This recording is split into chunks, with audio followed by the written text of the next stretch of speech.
In the early 2000s, students at a vocational high school in Miami began whispering about a place behind their campus that teachers never mentioned. The school was Miami Aerospace Academy, built near an old city cemetery officially known as Miami City Cemetery.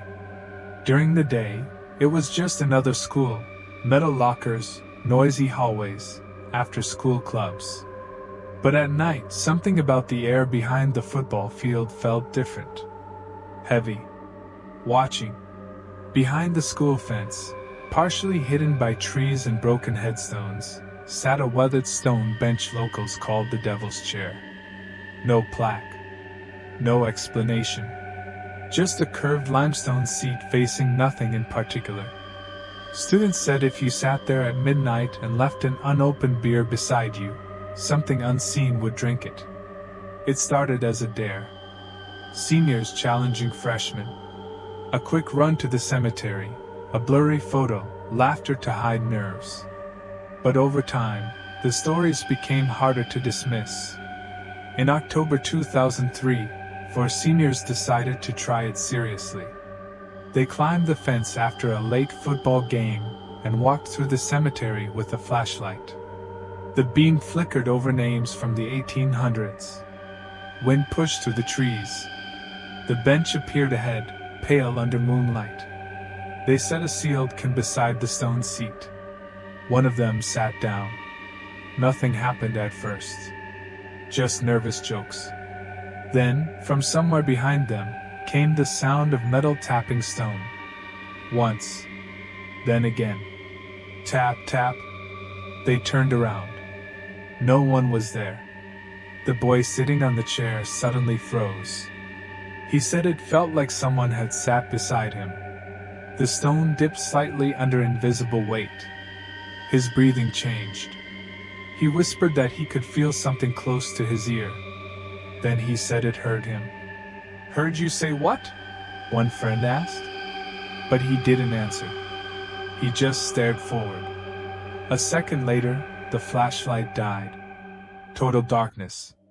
For 3 seconds, nobody moved. Then they heard it again. Tap, tap. When they scrambled to relight the flashlight using a phone screen, the unopened beer can was no longer beside the chair. It was on the ground, 10 feet away. Opened. Empty. They ran.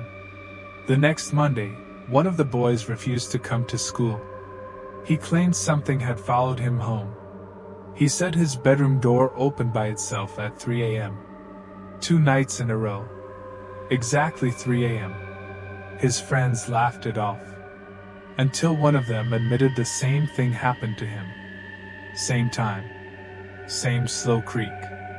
Same sudden drop in temperature. The story spread across campus. Teachers warned students to stay away from the cemetery. Security increased patrols. But curiosity grew stronger. In 2005, a different group attempted the ritual. This time, they brought a video camera.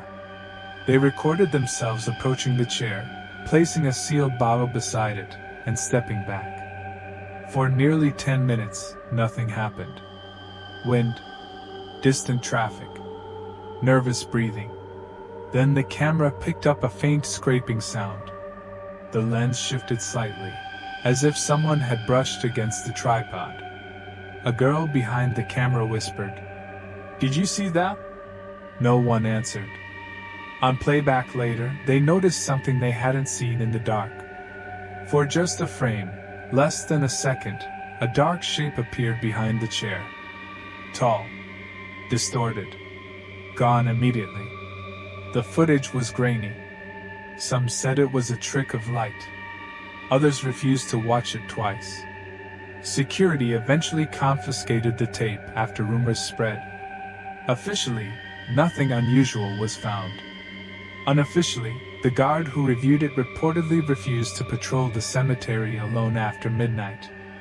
In 2007, a janitor working late claimed he saw a student sitting alone near the fence that separated the school from the graves. When he approached, the figure didn't move. Didn't blink. Didn't turn. The janitor called out twice. No response. He stepped closer. The figure vanished between one blink and the next. The next morning, security cameras showed no one had left the building that night. Students began reporting small things inside classrooms. Lockers opening without combination. A cold draft that moved from desk to desk. The sound of someone knocking twice on a locker door. Always twice. Counselors blamed stress. Urban legend hysteria. Teen imagination feeding off itself. But one report stood out. A sophomore girl fainted during class. When she woke up, she claimed she had been sitting on a stone bench. She described carvings that matched the devil's chair exactly. She said someone sat beside her. She said it leaned close and whispered something she couldn't remember, but she remembered how it felt. Like being claimed. That same week, 3 separate students reported waking up at 3 a.m. to the sound of tapping on their bedroom windows. Twice. Then silence. Police investigated trespassing complaints at the cemetery but found no vandalism. No broken bottles. No evidence of gatherings. Yet rumors never stopped. Every year, new students heard the same story. Sit at midnight. Leave a drink. Don't look behind you if you hear tapping twice. Alumni who returned years later claimed the bench looked untouched. As if it never aged. As if it was waiting. In 2012, a local journalist researching urban legends attempted to debunk the myth. He visited the cemetery during daylight. Photographed the bench. Interviewed school staff. He found no historical record connecting it to anything demonic.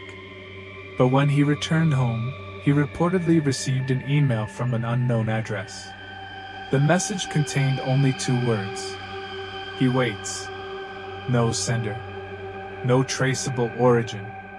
But very few will actually sit on the chair at midnight. And those who have say the same thing. It isn't what you see that terrifies you. It's what sits down beside you. Without footsteps. Without breath. Without shadow. And if you hear tapping behind you, twice, don't turn around.